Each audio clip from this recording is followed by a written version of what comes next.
How to check someone in Google Maps. So, to track anybody using Google Maps, you want them to share their location with you first. And to do it, at your Google Map application, you want to go to your profile page at the top right of your screen, and then you want to choose this location sharing. And right here, you want to choose share location. And as a heads up, you can track their location and their batch ride too.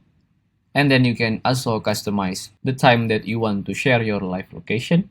So for example, you want to do it for 3 hours, you can click this on 4 hours. And you can choose this plus button. And you can do it until 24 hours. But if you want to do share location for indefinite time, you want to choose this until you turn this off. And you can choose this more option like here, and then copy the link and then send the link to anybody that you want to share your location or you want to track with.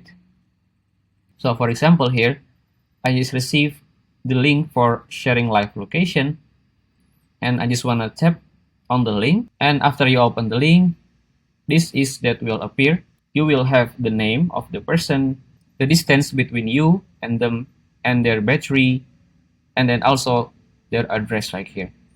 And if you want to go to them, you can just click these directions and it will automatically go to them.